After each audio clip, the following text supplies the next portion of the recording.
Hello everyone.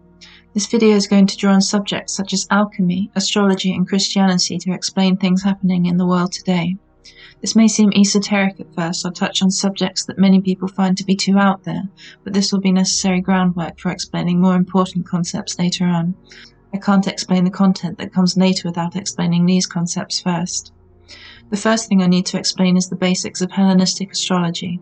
I think most people will be familiar with the basic signs of the zodiac, but it's important to go over this here as this information will be used to explain things later on in the video. Here is a basic astrology chart with the 12 signs around the outside and the sun, moon and 8 planets on the inside. In the middle you can see the lines connecting the planets when they are at a certain number of degrees from each other. These are called aspects. Each sign has an element associated with it. These are fire, earth, air and water, and a modality. These are cardinal, fixed and mutable, and also a planet that rules each sign. The 12 signs are as follows. Aries, the ram, is a cardinal fire sign associated with bravery, passion and spontaneity. Aries is ruled by Mars. Next is Taurus, the bull, a fixed earth sign associated with loyalty, commitment and practicality. Taurus is ruled by Venus. Gemini, the twins, is a mutable air sign associated with curiosity, communication and play, which is ruled by Mercury. Cancer, the crab, is a cardinal water sign associated with sensitivity, protection and creativity and is ruled by the moon. Leo, the lion, is a fixed fire sign associated with performance, courage and pride. Leo is ruled by the sun. Virgo, the maiden, is a mutable earth sign associated with organization, structure and pragmatism. Virgo is ruled by Mercury. Libra, the scales, is a cardinal air sign associated with balance, harmony, justice, and is ruled by Venus. Scorpio, the scorpion, is a fixed water sign associated with intensity, power and depth. Scorpio is ruled by Pluto, or traditionally Mars. Sagittarius, the centaur, is a mutable fire sign associated with adventure, exploration and discovery. Sagittarius is ruled by Jupiter. Capricorn, the sea goat, is a cardinal earth sign associated with ambition, responsibility and success. Capricorn is ruled by Saturn. Aquarius, the water carrier, is a mutable air sign associated with innovation, rebellion and activism. Aquarius is ruled by Uranus, or traditionally Saturn. And lastly, Pisces, the fish, is a mutable water sign associated with imagination, psychic powers and mysticism. Pisces is ruled by Neptune, or traditionally Jupiter.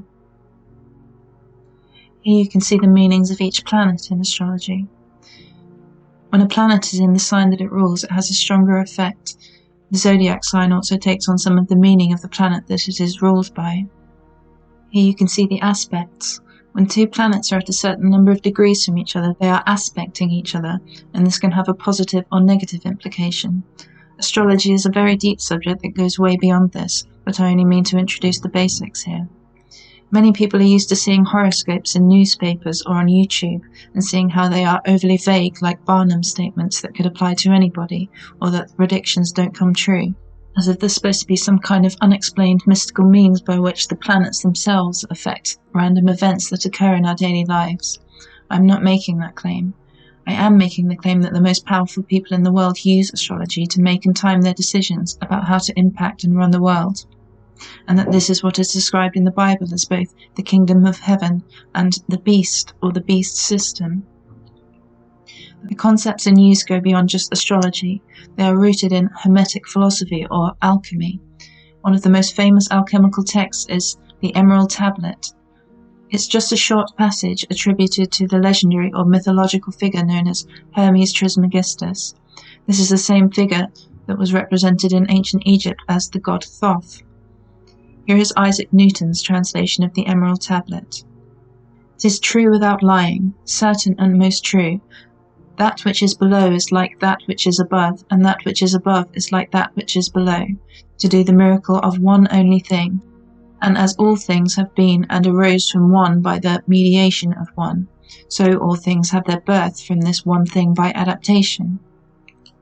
The sun is its father, the moon its mother, the wind hath carried it in its belly, the earth is its nurse, the father of all perfection in the whole world is here. Its force or power is entire if it be converted into earth. Separate thou the earth from the fire, the subtle from the gross, sweetly with great industry. It ascends from the earth to the heaven, and again it descends to the earth, and receives the force of things superior and inferior.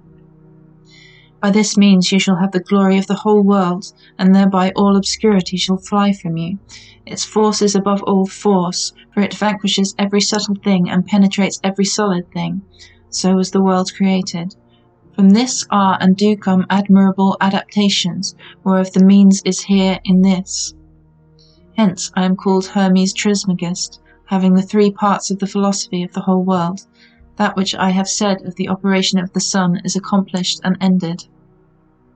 The first thing we can pick out here is the principle of correspondence. That which is below is like that which is above, and that which is above is like that which is below. This is often shortened to the phrase, as above, so below.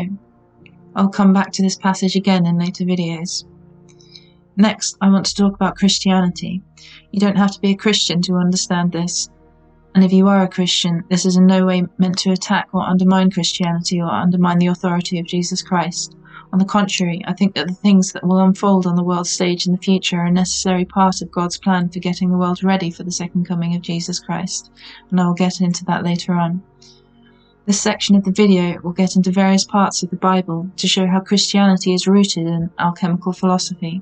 This isn't about preaching to anyone about how they should or shouldn't live, or what they should or shouldn't believe. Whether you are a Christian or not, this will offer some very important and enlightening wisdom. The first thing to touch on is the phrase, kingdom of heaven. In the Gospels, Jesus preaches about the kingdom of heaven. If we look in Matthew 5:3, it says, "Blessed are the poor in spirit, for theirs is the kingdom of heaven."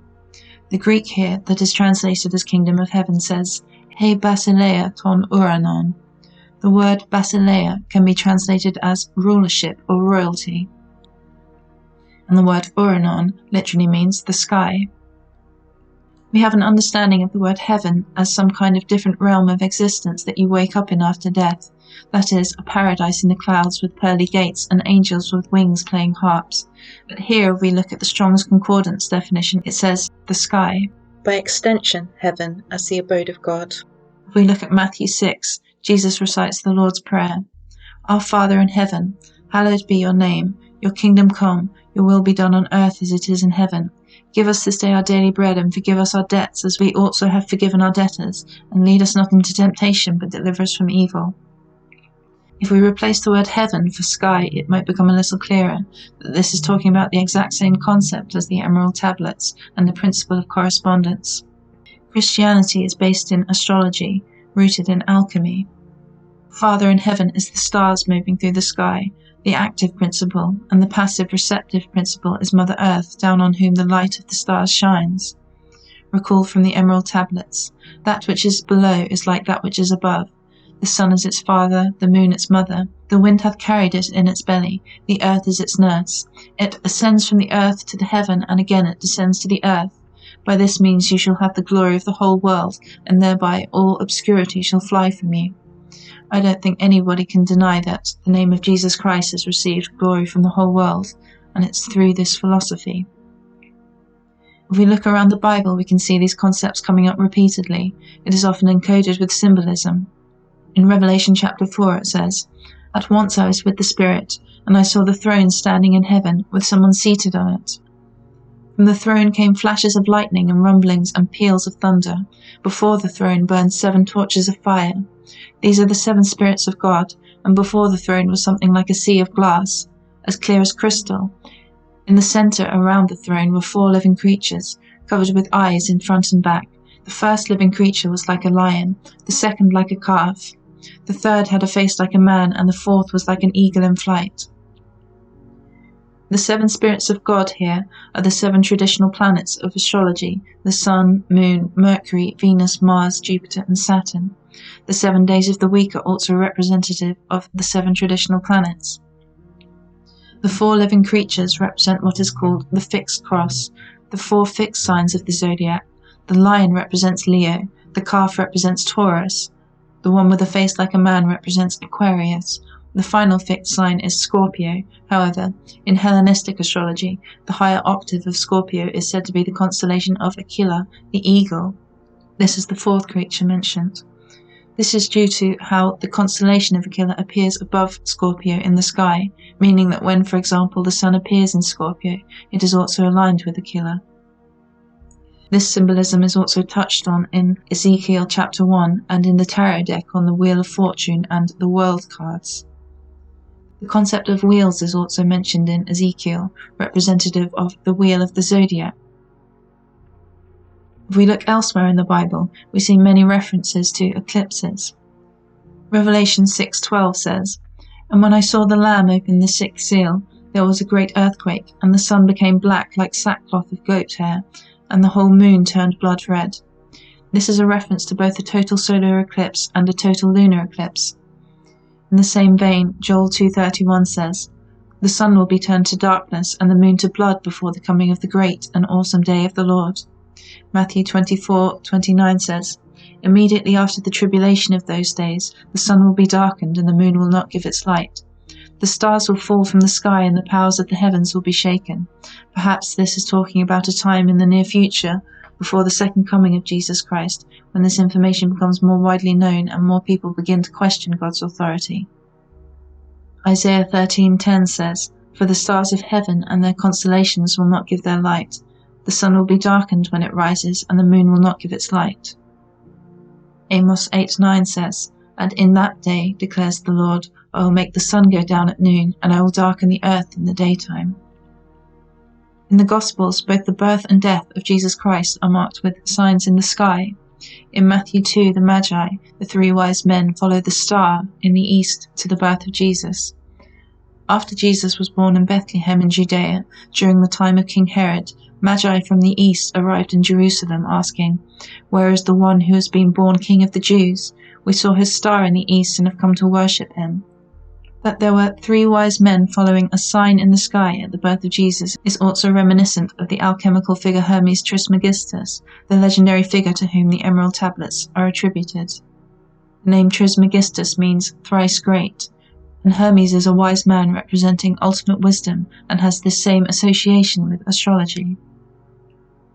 During the crucifixion of Jesus, Matthew 27:45 says, "From the 6th hour until the 9th hour, darkness came all over the land." About the 9th hour, Jesus cried out in a loud voice, "Eli, Eli, lema sabachthani," which means, my God, why have you forsaken me?" Many people argue that this is another reference to a solar eclipse. This concept of eclipses is very important, and I will be going into more detail on it in future videos. It's also significant that Jesus had 12 disciples representing the 12 signs of the zodiac and was crucified on a cross representing the fixed cross, the material plane of existence. In Revelation 13:18 it says, "Here is a call for wisdom. Let the one who has insight calculate the number of the beast, for it is the number of a man, and that number is 666. This is arguably one of the most famous verses in the Bible, and there are many interpretations of the meaning of the number 666, but I argue that it represents the kingdom of heaven itself. The angle between the Earth's rotational axis and the plane of the ecliptic, the line in the sky along which the constellations of the zodiac lie, and along which the planets move, is 66.6 degrees. This is another big topic that I will have to get into in another video.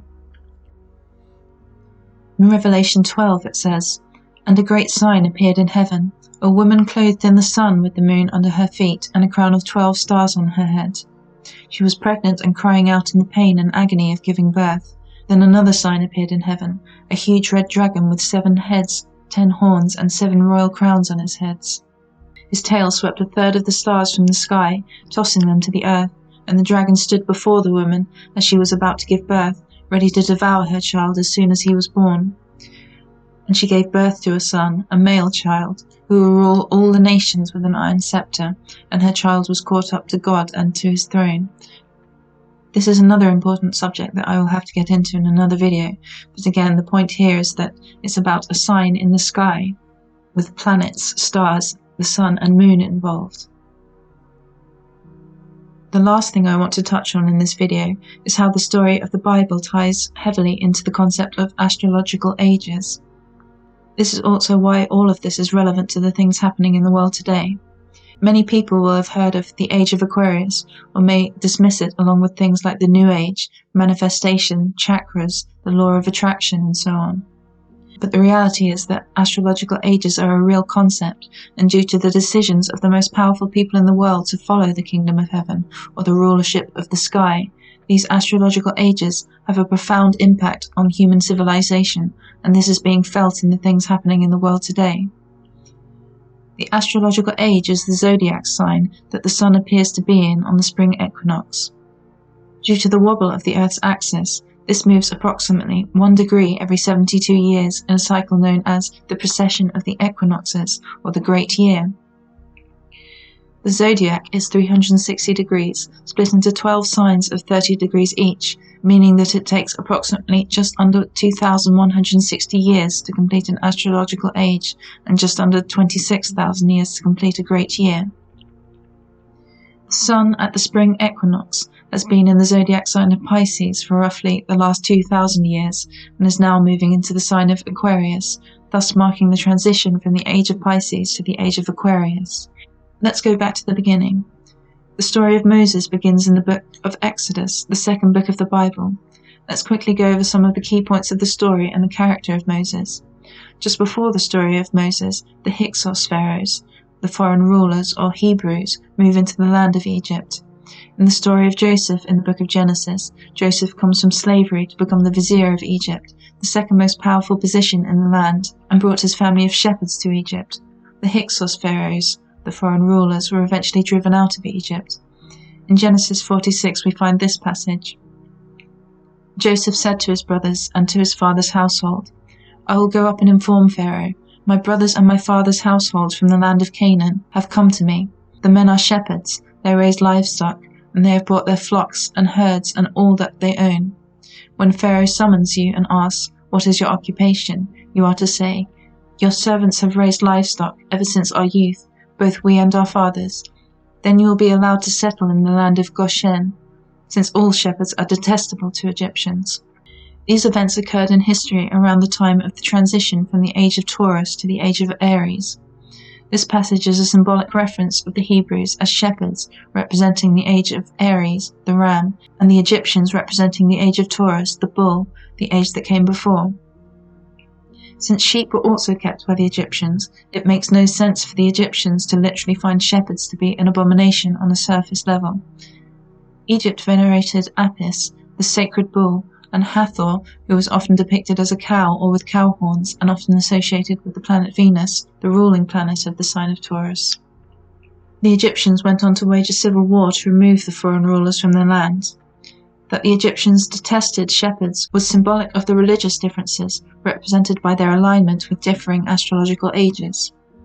Moses was adopted by the royal family of Egypt, but grew up to kill an Egyptian and flee the land and become a shepherd until God appeared before him in a burning bush. Moses was quick to anger, had a fiery temperament, and gave hundreds of commandments to his people as he led them out of Egypt. All of these things tie into Age of Aries symbolism. If you recall, Aries is a fire sign associated with bravery, passion and spontaneity, ruled by Mars, which is associated with action, strength, violence and war. During the plagues of Egypt, the Hebrews marked their doors with the blood of the lamb, which was commemorated with the festival and feast of Passover. This is more Aries symbolism. After Moses descended from Mount Sinai, he found his people worshipping the golden calf, representing the old ways of the age of Taurus, and scolded them for it. The age of Taurus and the old ways were to be left behind for the new age. The theme and tone that it set for the age was of law, direct action, war, fire. After the Hebrews left Egypt, they eventually got around to conquering the land of Canaan, until the people were eventually scattered by the might of the Roman Empire, another power defined by its military might and veneration of Mars during the age of Aries. For an age of fire, God appears as fire. For an age of direct action, God gives direct and clear instruction, leading to war and conquest. The Gospels and the first coming of Jesus Christ mark the beginning of the age of Pisces. If you recall, Pisces is a water sign associated with the imagination, psychic powers, and mysticism. In modern astrology, Pisces is ruled by Neptune, which is associated with idealism, spirituality, and illusions. although Pisces has traditionally been ruled by Jupiter, which is associated with expansion, growth, and good fortune. Some of the miracles attributed to Jesus Christ are walking on water, turning water into wine, the miraculous catch of fish, and feeding the multitudes with fish and bread. A common symbolism for Christianity since its inception was a fish. When Jesus first appears to his disciples, we see this in Matthew 4. As Jesus was walking beside the Sea of Galilee, he saw two brothers, Simon called Peter and his brother Andrew. They were casting a net into the sea, for they were fishermen. "Come, follow me," Jesus said, "and I will make you fishers of men." The tone for the age of Pisces has been about faith in an unseen God, mysticism, imagination. Jesus left his followers with the Great Commission to spread the news of the gospel all around the world, fitting with the theme of the traditional ruler of Pisces, Jupiter, of growth and expansion. The world in the age of Pisces was not governed by great military powers, but rather religious power structures, i.e. the Catholic Church and Islamic caliphates. Before the Last Supper in Luke 22, it says the following: Jesus sent Peter and John, saying, "Go and prepare for us to eat the Passover." "Where do you want us to prepare it?" they asked. He answered, "When you enter the city, a man carrying a jug of water will meet you. Follow him to the house he enters."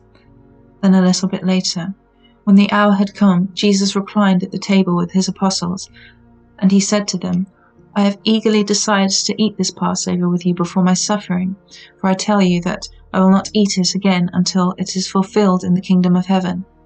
After taking the cup, he gave thanks and said, "Take this and divide it among yourselves, for I tell you that I will not drink of the fruit of the vine from now on until the kingdom of God comes." And he took the bread, gave thanks and broke it, and gave it to them, saying, "This is my body, given for you.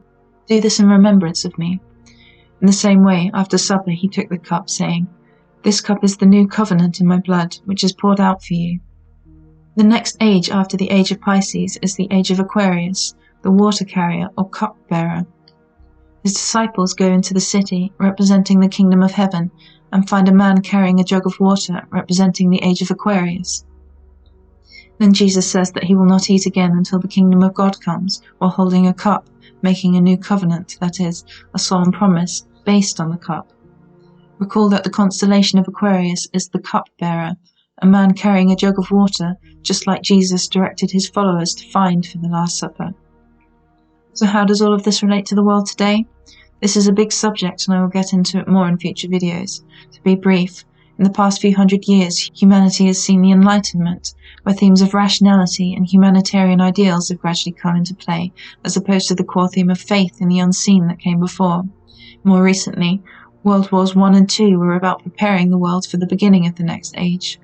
Since then, humanity has seen the introduction of computers, the internet, smartphones, and now advanced AI, and also an increase in globalization, the gradual erasure of national borders and national identities. Popular media, such as music, film, and TV, have been used to radically transform culture. All of this has been a radical revolution for humanity in a very short space of time. And the things taking place in the world today must seem unimaginable to the average person living before the world wars.